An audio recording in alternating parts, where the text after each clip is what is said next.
What's good, y'all? I'm here with another sports talk with y'all. Hit on a few key points. First off, I want to start with one of my favorite players to watch in the NFL, young players. Shedeur Sanders, of course, we all love him. We all love him. We believe the hype. We believe in him. We believe in the talent.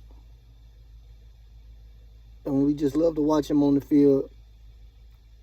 He had his first career start last Sunday. And for me, I give it a B+. You know, he threw for 209, 11 for 20, 1 touchdown, 1 interception. Only took 1 sack all game. Drastic improvement from that area. It wasn't just dropping back, taking sacks, getting rid of the ball, showing that he can push the ball downfield. That 53-yard bomb to Isaiah Bond, absolutely fire. Everybody got hyped. It hyped the whole bench up. Look at Myles Garrett. The whole sideline was over there hyped. It was amazing. And that was a throw. Everyone knows that was a throw that Dillon Gabriel cannot make. He just simply doesn't have that in his arsenal. That throw was all I needed to see to tell me, yes, he needs to be the starting quarterback right now. No more Dillon Gabriel. We done seen what we seen. Had enough. It's time to move forward with Shedeur to see if he can be the guy. And now he has a chance in his second career start this coming Sunday against San Francisco, who is a much better team than the Oakland Raiders, to show what he can do. If he goes out there and beat that team over 500, man, he's the guy. He's the franchise. He's the franchise. If he goes his first 2 career starts and win back-to-back, 2-0 on his first 2 career starts, he's the guy. The fans already want him. The fans already deemed him the guy. The fans are already, he already won the fans. It's the coaching staff that has to believe in him. Because they didn't believe in him from the get-go. They didn't want to draft him. The GM, Andrew Berry, the GM, is the guy that drafted him. That was his decision. He's the only one in that building that wanted him. And he's showing out. He's doing his thing. Like, yeah, he's amazing. Like, come on, man. This guy, he got all the pressure in the world on him. Not even his own head coach wanted him on the team.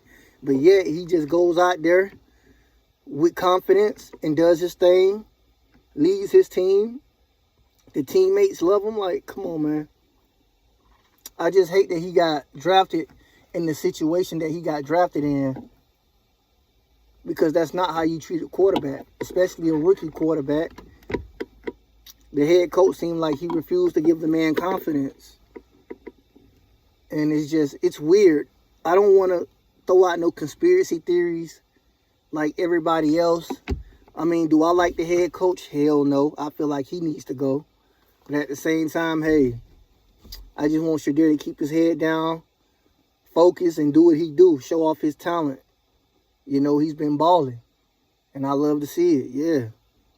We all on that train, man. We riding with him, that Shedeur train. I'm not even a Cleveland Browns fan, but Shedeur got me rocking with the Cleveland Browns. You feel me? It's just like that. We all want to see him succeed. We like what we see on the field. You know, for sure, for sure. To move on to other thoughts, you know, as far as the NFL as a whole, it's a very diverse year. I feel like anybody can win the Super Bowl this year. I don't know who the favorites. I don't know who you would call the favorites this season in the NFL. Who would you say the favorites are? The LA Rams? I mean, if anybody, I would say them, the LA Rams. But I'm not going to sit here and act like they unbeatable. Philly can always turn it up a notch if they get it together. But hey, who knows? Because that Saquon Barkley, man, that Madden curse done hit Saquon so hard, he ain't been doing jack. He has been doing absolutely nothing. Like, that Madden curse is hitting him so hard, man. Everybody, that's what pisses me off. The fact that we watching everybody get on Jalen Hurts. All he does is win games. Only thrown about 2 or 3 interceptions all year.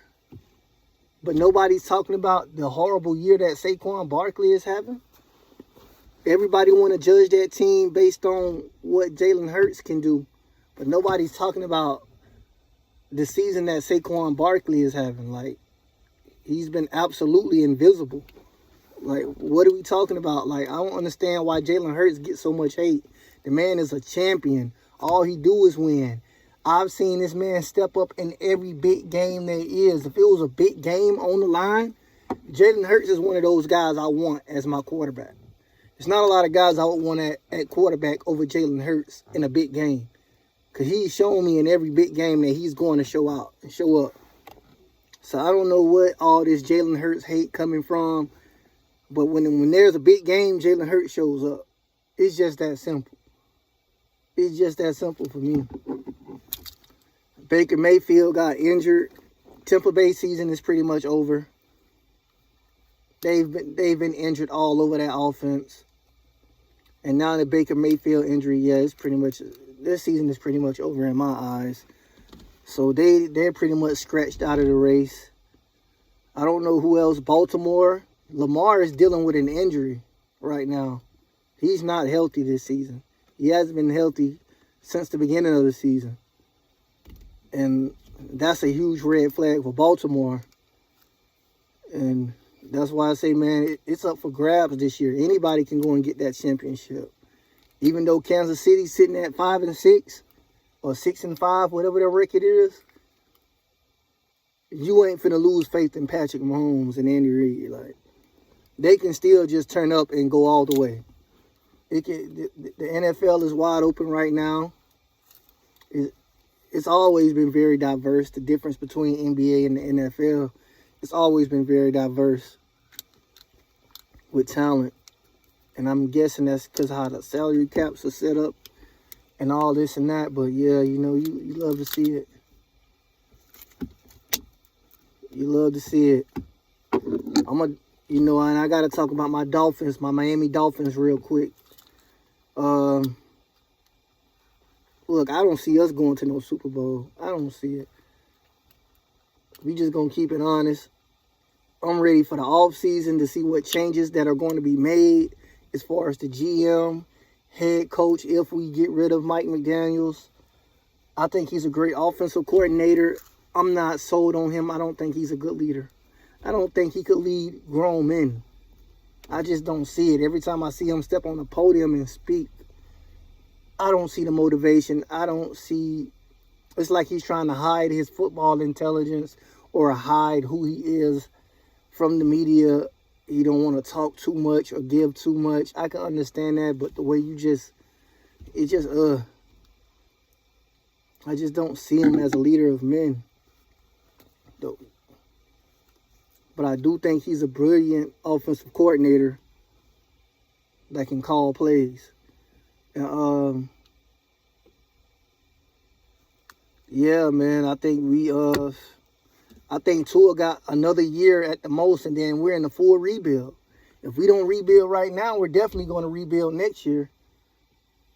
He got one more year. To me, I would have been look, y'all know I'm not the biggest Tua fan. I would have been got rid of his ass.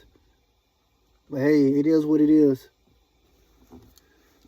We gonna see what happens this offseason. A lot of changes to be made. And yeah. Let's spin on back to the NBA.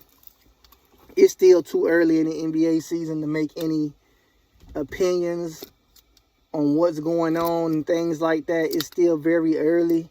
All I can say is, another great rookie class. All these NBA rookies look really good. Cooper Flag, he looks really good over there in Dallas. VJ Edgecombe in Philly.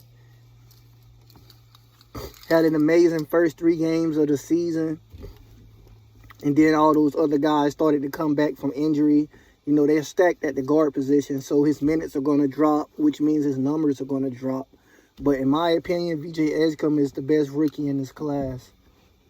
I really like VJ Edgecombe. And his numbers are going to go down just because they're stacked at the guard position.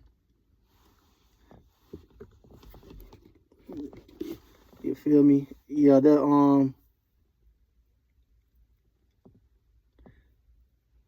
very stacked. Philly looks really good this year. I think Philly is a sneaky team. I think they should.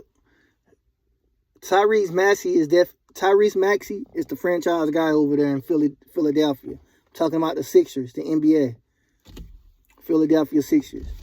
No more Joel Embiid. That ship has sailed. I mean, I'm not saying you have to get rid of him right now, because he can still contribute and help this team compete for a championship. But as far as the distant future, he's nowhere near a part of it in my eyes. He's not a part of the future at all. Tyrese Maxey is the face of the franchise. He's the guy. And that's how it should be. I really like how that team look, how they constructing that team. And yeah, but them boys look good. Giannis is doing what Giannis always do.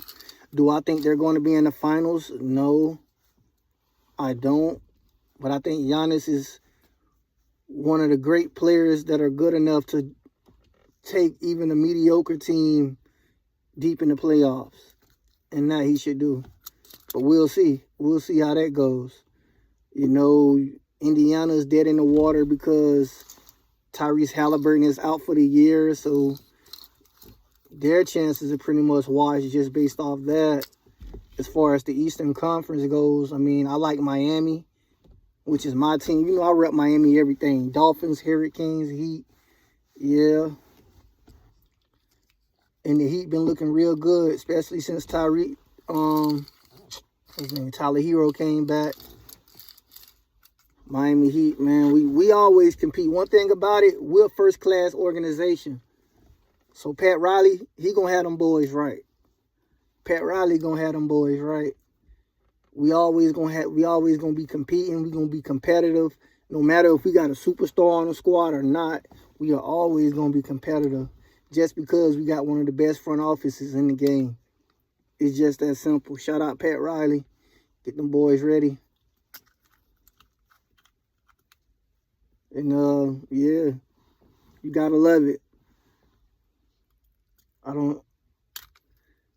Houston Rockets are clearly going to be one of the top favorites just because of all that they have on their roster.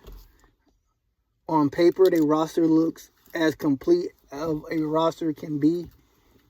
It's stacked on paper, but that's paper. You don't win championships on paper. They're just simple. You don't win championships on paper. You have to get on that court and compete. Oh, yeah. So we going to see, man.